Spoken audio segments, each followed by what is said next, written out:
I just want to remind the graduates and a message of a calling to be alert. To be alert. Because the devil will tempt them and lift them and make them to turn back to their ordinary life. But today, they will be graduated as police officers for the government of Samoa. Ola matuk tala lela ufau matua. Wo umona ufafitai lo tau mama. O oe te lelo usau. Fai ngā sātani lela a fai e li whanau nei. Whale tua matausi o le au whau. E le iti lo usau. I le whaawa wina o le ngā luenga le au whau. Man wia o tau whai. Ya, anga le leile tua i whai ungo whai wale ne tau sanga i lau whionga i minister. E se lau whionga i komisina. Male mamalu o le mtanga luenga. Ma ia manu ia tele le kirisi masi ia maseu falenga i le tausanga fou ga fina ngalo ia i le tu.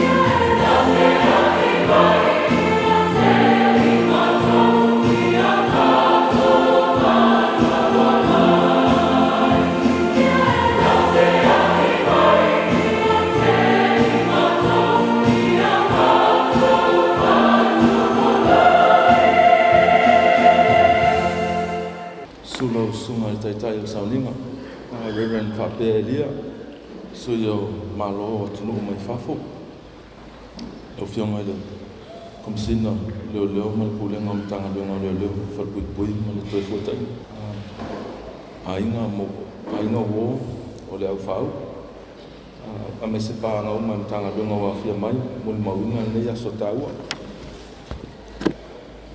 e yai le mana to ele to ta fa lo le mafo anga ni taiao Awa lele wa malama yu ngalo fa mo sa lupe o le fo e wa fa ilo e lupe le na ya tua o le so o fa una ye le ni TAMA'ITA'I e ve ma malo ta o ve ina na fa mo te fa lo ni tanga be ngalo lo pa pui mo te fo tai o lo to fa be ngalo na o malo o le facility e sa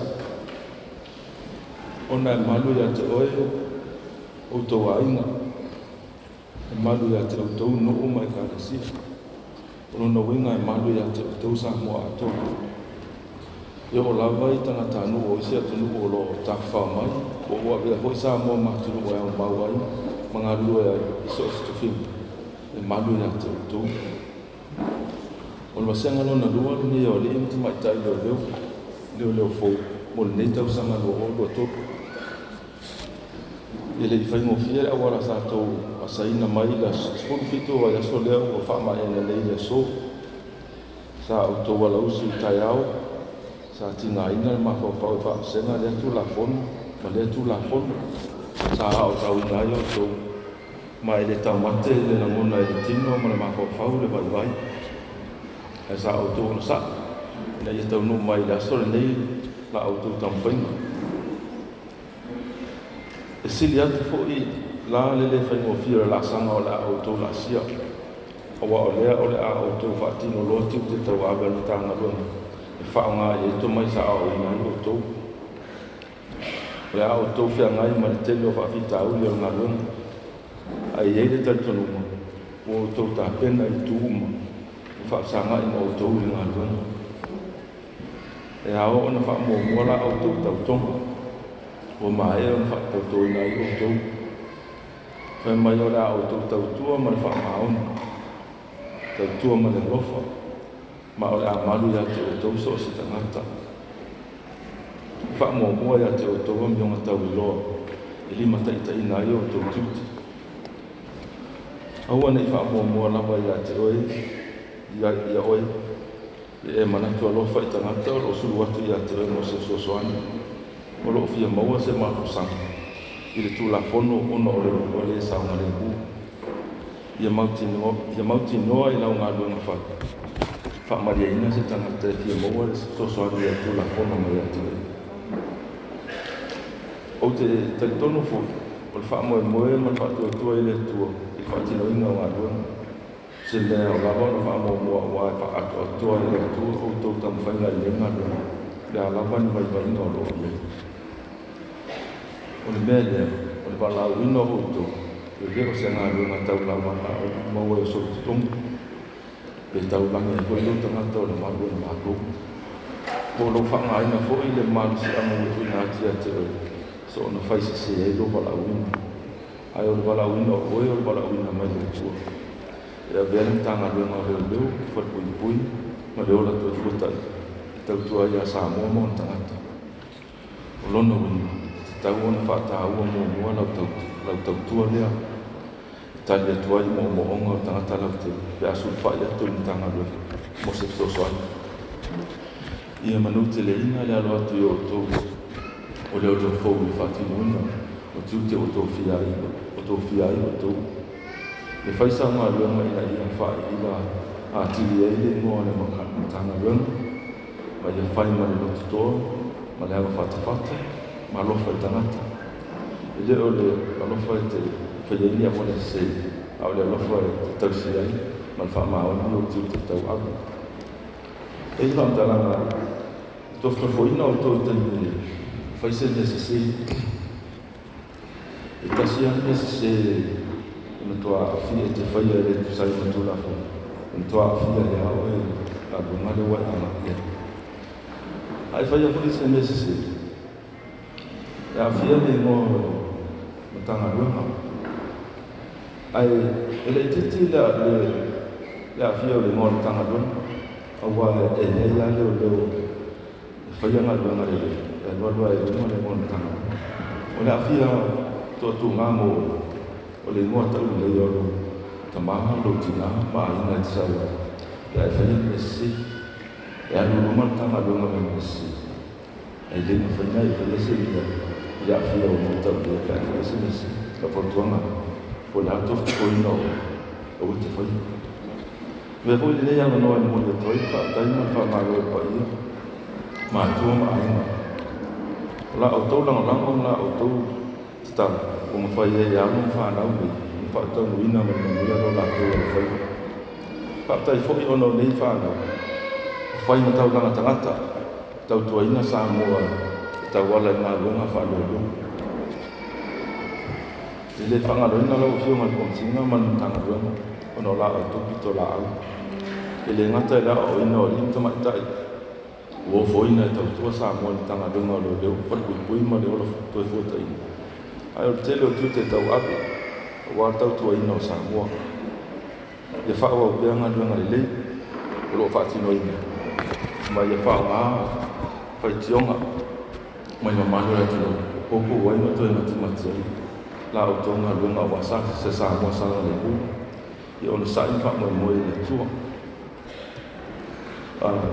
na stala se lu tau mo ta to o fa o ne ta sa ta le ta mate ai le ta le ni le pesi ma vi inga le e plus un mal to so to se o la lu tau la mo to I tu uman tanga luenga le la tau o te tau tua I maritaini nei se I o taini e tau te whaamava e pe ua I tai ame LEOLEO. Ia mawara le A++. Ia ona toa ato toa le o tātou. E moli atu ai ma whamarianga o Christmas. Ina ia maua uma e sa mosa ke Christmas fia. Saunga le, masitang sa fōma nuia. So I fua.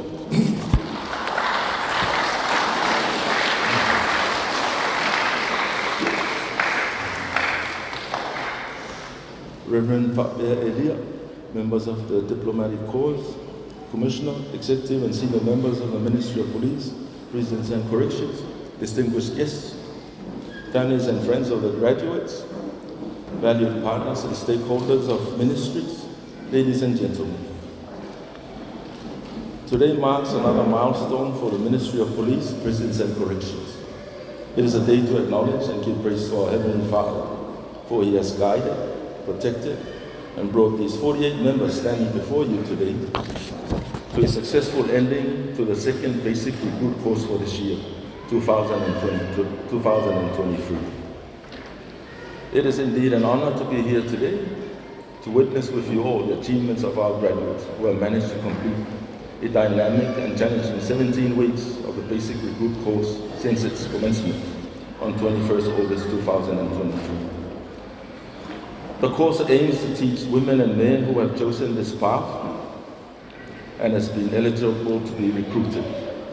They had to undergo trainings for fitness, to be informed, understand, and to have the full knowledge of the laws of Samoa. Therefore, I would like to congratulate the new 48 police officers who are graduating today for their perseverance and their will to continue to the very end. It must feel good for all of you to complete the course, and I'm sure your families are very proud of you. To be able to reach your goal through hard work and patience, let's give a round of applause for them.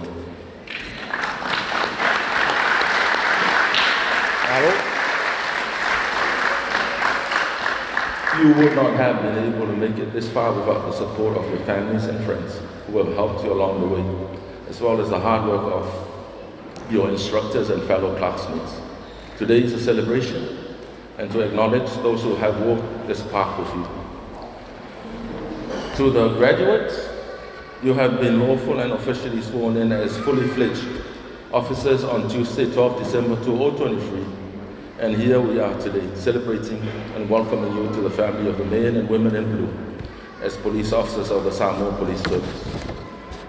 You shall continue to learn on the field, as well as knowing the importance of understanding the law, as it will guide you when you are performing your duties.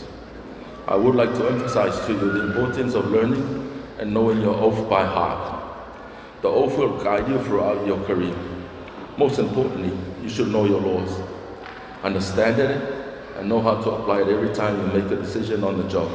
In that way you are confident and you are able to explain it and be accountable for your decision and to stand firm with its outcome.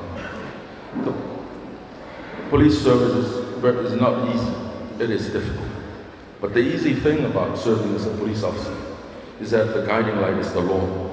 So long as you follow the law to the letter and spirit of the law, it will exonerate you, no matter whether people criticize it. Technology has dramatically transformed our world today, often in ways where it has been incorporated in our daily lives. It is quite a powerful means of communication, which also has a huge impact in our lives. It is also one of the biggest challenges facing in the world today, with social media as an example. And we've all been through about 3 months of unjustified hammering on the social media, and it still continues.